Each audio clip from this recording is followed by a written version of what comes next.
क्या इस बात पर यकीन किया जा सकता है कि जिस देश की पॉपुलेशन 99% मुस्लिम है, उस देश में इस तरह का नारा लगाया जा सकता है? नारा क्या है? मुल्लाओं को जाना होगा, तानाशाही नहीं चलेगी। एग्जैक्टली यही वर्ड यूज हुए हैं उस देश में। Hello everyone, I am Sumit Pawar and this is the day today. आज हम बात करने वाले हैं हाल ही में 4 दिनों से लगातार चल रहे प्रोटेस्ट में। और ये प्रोटेस्ट फिर वही प्रोटेस्ट है जैसा कि नेपाल में हुआ था, जैसा कि जेंजीस का प्रोटेस्ट था। क्या ये प्रोटेस्ट नेपाल से निकलकर ईरान तक पहुंच गया है? एग्जैक्टली आज हम बात करने वाले हैं ईरान में हो रहे प्रोटेस्ट के बारे में, जिसमें यही नारे लग रहे हैं कि मुल्लाओं को जाना होगा और तानाशाही नहीं चलेगी। जिस देश की 99% पॉपुलेशन मुस्लिम है, उस देश में इस तरह का नारा लगाया जा सकता है? सोचने के लिए थोड़ा सा कठिनाई है, पर ऐसा हो रहा है। रीजन क्या है, आज हम इसी बारे में बात करेंगे। चलिए देखिए, ईरान में इस समय भारी संकट, यानी कि ईरान को इस समय एक बहुत ही भारी संकट का सामना करना पड़ रहा है। इसके पीछे कारण क्या है? असल में हम थोड़ा सा हिस्ट्री से पढ़ते हैं। देखिए, ईरान को पुराने समय में पर्शिया के नाम से जाना जाता था, और ईरान एशिया का एक समय पर आर्थिक केंद्र हुआ करता था, यानी कि आर्थिक स्थिति इसकी बहुत मजबूत थी। आज हालत यह है कि आज ईरान की आर्थिक स्थिति बहुत खराब है। इसका कारण क्या रहा? इसका कारण ये रहा कि 1979 में इस्लामिक रिवॉल्यूशन आता है, यानी कि इस्लामिक क्रांति होती है। 1979 में इस्लामिक क्रांति होती है, और इस्लामिक क्रांति के बाद राजशाही सत्ता का अंत होता है। क्योंकि 1979 से पहले ईरान में लोकतंत्र तो था ही नहीं, पर धार्मिक सत्ता भी नहीं थी, राजशाही सत्ता थी, जैसे कि नेपाल में हुआ करती थी पहले। ठीक है, पर 1979 में इस्लामिक क्रांति के बाद राजशाही सत्ता को हटाकर धार्मिक सत्ता स्थापित होती है।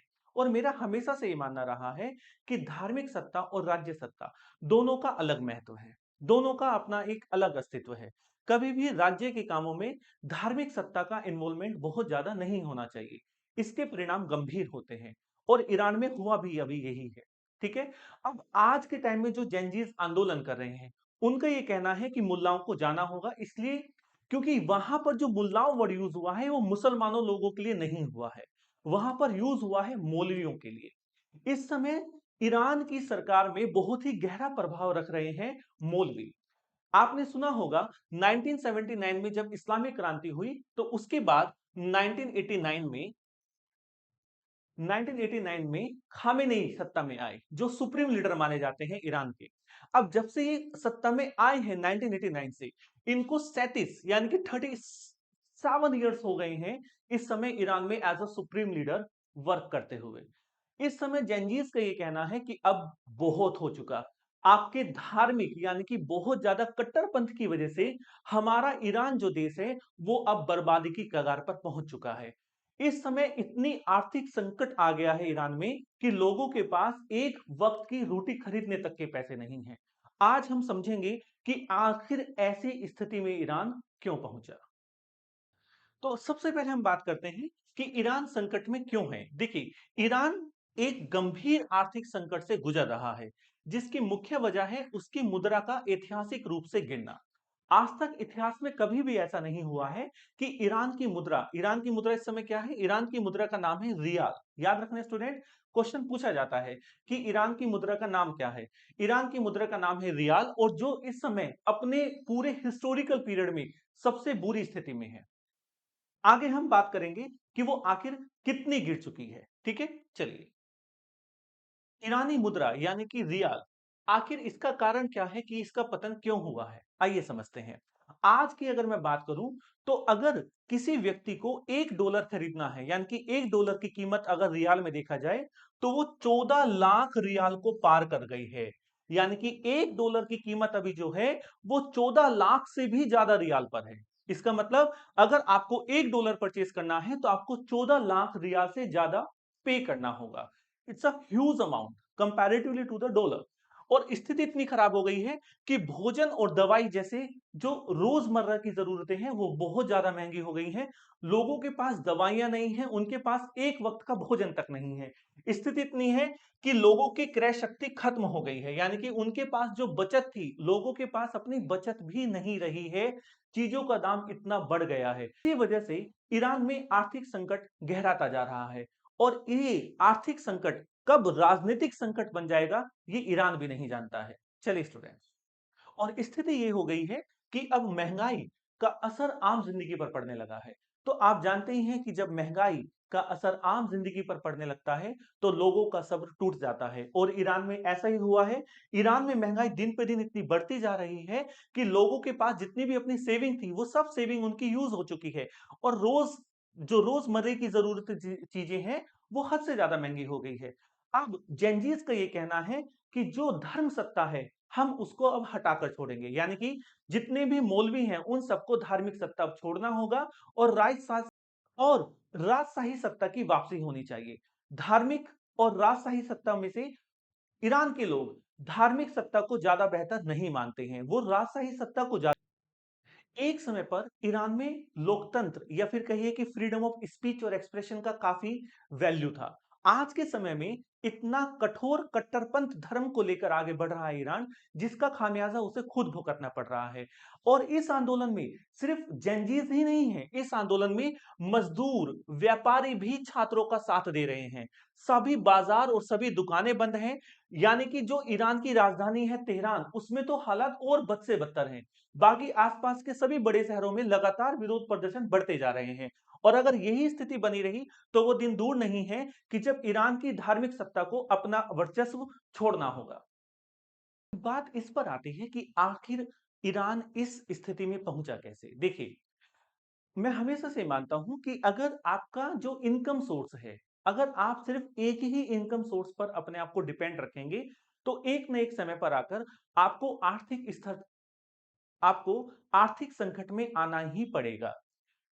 सऊदी अरब ये पहले से जानता था, इसलिए जब उसने टूरिज्म को अपना सेकंड हॉटस्पॉट बना दिया, इसका मतलब अब उसका जो रेवेन्यू है वो सिर्फ तेल से नहीं, वो अब साथ के साथ टूरिज्म से भी आ रहा है। कट्टरपंथ कम है, रूल्स स्ट्रिक्ट है बहुत ज्यादा। ईरान में ऐसा नहीं हो पाया क्योंकि ईरान में धार्मिक सत्ता आ गई थी। अभी भी सऊदी अरब में राजशाही सत्ता है। देखिए, अंतर को समझिए। जब हम यूएई की बात करते हैं, यानी कि जब हम खाड़ी देशों की बात करते हैं, तो खाड़ी देशों में धार्मिक सत्ता नहीं है, खाड़ी देशों में राजशाही सत्ता है। ईरान में भी एक समय पर राजशाही सत्ता हुआ करती थी, पर आज हालात ये हैं कि धार्मिक सत्ता ने सब कुछ बर्बाद कर दिया है।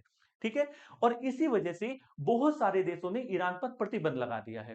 कहने का अर्थ ये है कि अगर आप अपने इनकम में, सोर्स ऑफ इनकम में चेंज नहीं करोगे तो फिर हालात यही होंगे।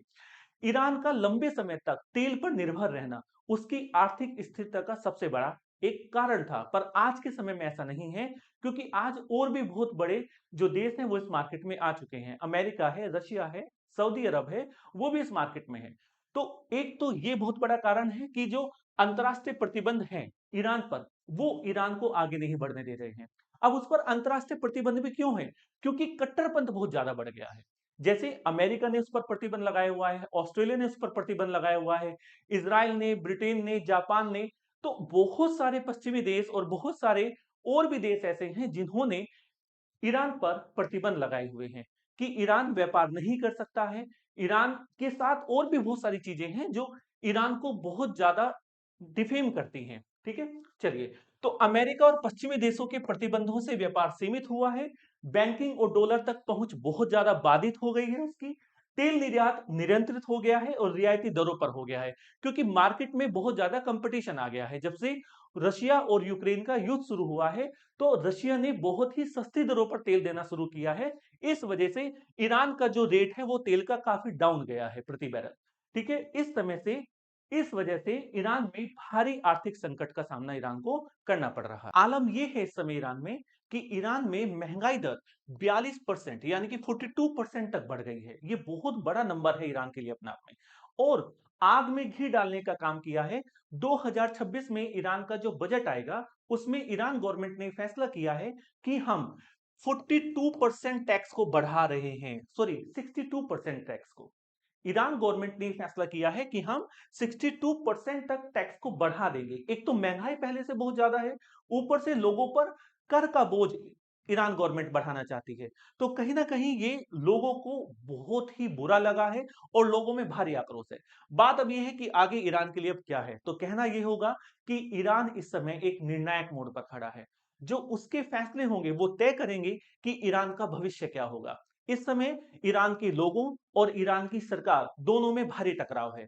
आने वाले समय में यह देखा जाएगा कि अगर ईरान ने जल्दी ही कोई रास्ता नहीं निकाला तो ईरान की जो धार्मिक सत्ता है उसको ये पद गंवाना पड़ेगा और राजशाही की वापसी होगी।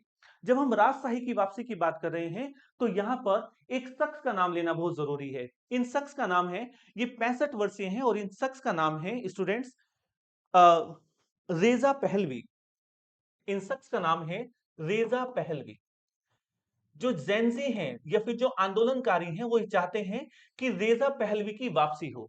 रेजा पहलवी राजशाही से बिलोंग करते हैं और ये इनका मानना है कि ये ज्यादा लिबरल हैं comparatively to the present government. Digital media किस तरह से देख रहा है उसको देखते हैं। वॉशिंगटन पोस्ट ने अपने हाल ही में इस बात को रखा है और उन्होंने कहा है कि ईरानियन जो प्रोटेस्ट है वो स्प्रेड अक्रॉस द कंट्री हो गया। इट मींस दैट अब ये सिर्फ एक शहर में नहीं रहा है, ये लगभग ईरान के हर बड़े शहर में एक विरोध प्रदर्शन शुरू हो गया है, स्पेशली वहां के युवाओं का। अल जजीरा जो कि एक खाड़ी देश का काफी बड़ा न्यूज़पेपर माना जाता है, ईरान अल जजीरा ने साफ किया है कि Iran protesters try to break into government building as demonstration continue. एक शहर में ईरान के जो लोग हैं, जो प्रदर्शनकारी हैं, वो ईरान की बिल्डिंग में घुस गए हैं, यहां तक कि वहां पर एक पुलिसकर्मी की डेथ तक हो गई है और वहां पर उस पूरी बिल्डिंग में आग लगा दी गई है। आपको याद होगा कि कुछ ही महीनों पहले पिछले साल 2025 में इसी तरह का आंदोलन नेपाल में भी हो चुका है।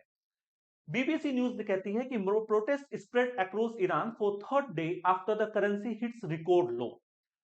द गार्जियन का पोस्ट है, Iran to listen to protesters legitimate demands after the widespread dissent. तो एक तरह से पूरे वर्ल्ड में ईरान के इस प्रोटेस्ट को कवर किया जा रहा है। हालात ये हैं कि अब या तो ईरान के लोगों को धार्मिक सत्ता, राजशाही सत्ता, दोनों में से एक को चुनना है।